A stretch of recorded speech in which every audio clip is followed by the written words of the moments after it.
kalian bisa perhatikan apa yang saya sampaikan, kemudian semoga materi ini bisa bermanfaat untuk kalian. Nah, sebelum kita melaksanakan pembelajaran, alangkah baiknya kita berdoa. Ada yang mau memimpin? Langsung aja saya pimpin. Baik, berdoa di dalam hati dipersilakan. Oke, berdoa selesai. Oke, hari ini kita bakal belajar terkait dengan etika dan risiko penggunaan kata dan relatif ya. Kira-kira apa yang kalian ketahui tentang kecerdasan artifisial atau AI? AI apa? Ada yang tahu nggak? AI, tahu nggak tahu? AI. Nah, ChatGPT kemudian penggunaan AI juga itu bisa digunakan ketika misalkan contoh si Wisnu bikin Canva untuk menarik background atau menghapus background itu bisa pakai AI. Kemudian di PPT juga kan ada yang remove background itu pakai AI. Jadi AI itu seperti itu ya, kurang lebih. Jadi simpelnya AI itu adalah kecerdasan buatan yang kalian gunakan untuk membantu kalian bekerja lebih mudah. Oke. Kira-kira gimana perasaan kalian hari ini?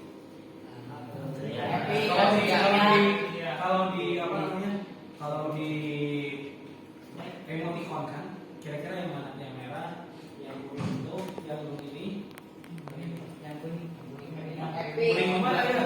Kuning ceria, yang biru, ceria ya? Iya. Oke. Ya semoga semuanya pada ceria, pada senang, pada happy gitu ya. Tidak ada yang sedih, tidak ada yang salah juga gitu. Ya, kalau yang kesal biar nanti ya. Kemudian, oke, sebelum kita lanjut juga, selanjutnya kita baiknya melakukan speaking dulu. Kalian bisa meniru ya, kita tonton dulu aja.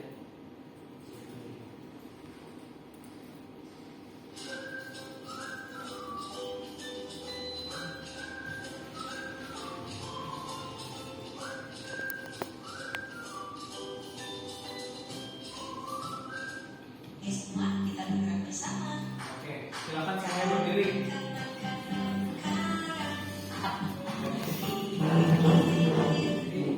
Oke, bisa kan? Kita akan speaking. Ya. Kita mulai dari. Siap? Harus sini semuanya. Nah ini santai aja gitu ya. Oke, kita mulai.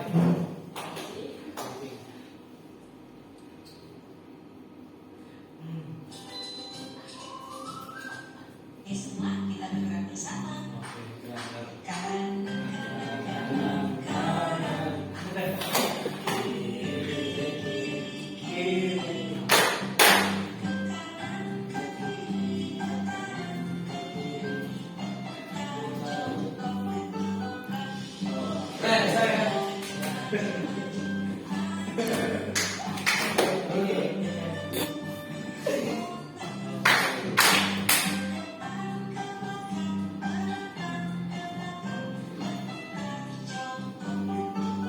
Oke, kita lanjut tepuk tangan yang pertama.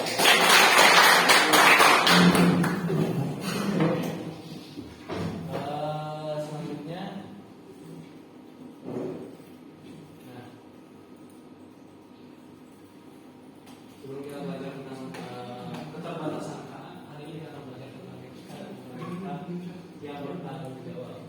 Jadi selain kalian menggunakan juga, kalian harus tahu etikanya. AI itu apa, kecerdasan artifisial itu buat apa gitu, dan kalian juga harus tahu kegunaannya apa gitu.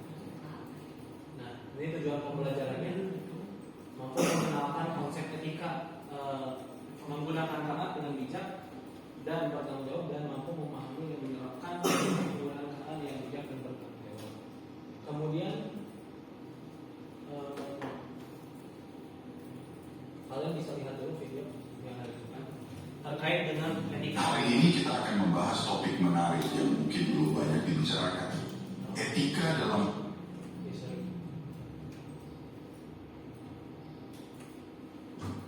Hari ini kita akan membahas topik menarik yang mungkin belum banyak dibicarakan. Etika dalam penggunaan AI atau kecerdasan buatan. Kita semua tahu bahwa AI semakin menjadi bagian dari kehidupan kita sehari-hari. Tapi apa saja sih yang perlu kita perhatikan agar AI digunakan dengan benar dan adil? Pertama, mari kita bicara tentang tanggung jawab. Ketika AI membuat keputusan yang salah atau merugikan, siapa yang harus bertanggung jawab? Apakah itu pengembangnya, pengguna, atau AI itu sendiri? Misalnya, kalau ada mobil otomatis yang mengalami kecelakaan, siapa yang salah? Ini penting karena kita perlu tahu siapa yang harus memperbaiki masalahnya. Kedua, transparansi atau keterbukaan. Banyak sistem AI berfungsi seperti kotak hitam yang kita tidak tahu bagaimana cara kerjanya. Padahal, kita perlu tahu bagaimana AI membuat keputusan supaya kita bisa memastikan keputusan itu adil dan tidak bias. Misalnya, kalau ada AI yang menentukan apakah seseorang layak mendapat pinjaman atau tidak, kita perlu tahu kriteria apa yang dipakai. Selanjutnya, ada masalah manipulasi psikologis. AI di media sosial seringkali dirancang untuk membuat kita terus-terusan melihat layar. Ini bisa bikin kita ketagihan dan mengganggu kesehatan mental kita. Bayangkan, algoritma yang tahu kelemahan kita dan terus-menerus memberikan konten yang bikin kita betah berlama-lama di media sosial.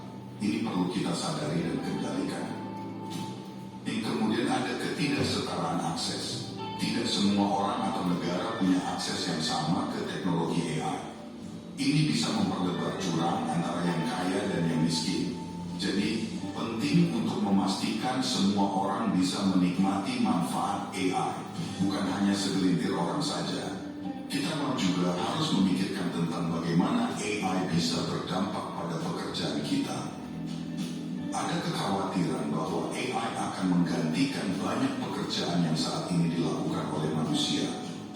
Ini bisa menciptakan pengangguran dan ketidakstabilan ekonomi. Tapi di sisi lain, AI juga bisa menciptakan pekerjaan baru dan meningkatkan produktivitas. Oke. Nah, jadi kira-kira menurut kalian apakah AI bisa salah dan kenapa dia bisa salah dan bagaimana kita menghadapi? Kalian kira-kira AI itu bisa saja apa istilahnya ada risikonya atau ada dampak negatifnya atau enggak? Ada ya. Dan kira-kira dampak negatifnya itu ada yang tahu apa aja salah satunya? Ada yang tahu?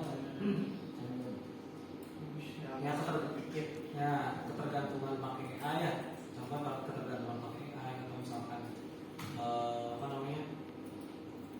Ketika misalkan kalian ujian, apalagi sekarang banyak UTBK gitu ya, kalian bisa menggunakan AI itu sesuka hati kalian dan gampang disukainya gitu. Itu salah satu dampak negatifnya gitu. Kalau dampak positifnya apa yang membantu kalian untuk menyelesaikan pekerjaan? Nah, salah satu contohnya yang saya sering lakukan itu adalah ketika kalian misalkan pengen bikin foto menjadi bagus atau pakai filter gitu, itu filter juga ada yang namanya fitur AI gitu. Sehingga filter tersebut bisa menjadi cepat bisa berubah gitu, dengan cepat. Kemudian nah ini jadi komponen materinya etika adalah aturan dan pedoman. Jadi kalian juga harus tahu aturan gimana cara menggunakan AI, gimana cara menyelesaikan AI dengan baik supaya tidak berdampak negatif kepada kalian. Kenapa tujuan teknologi itu diciptakan hanya untuk membantu manusia? Ada yang tujuan kendaraan juga hanya untuk membantu kalian atau membantu manusia untuk berkendara. Sehingga ya teknologi yang ada sekarang itu jangan sampai menjadi dampak negatif buat kalian gitu ya. Kemudian ini prinsipnya. Ini juga yang tadi disampaikan di video.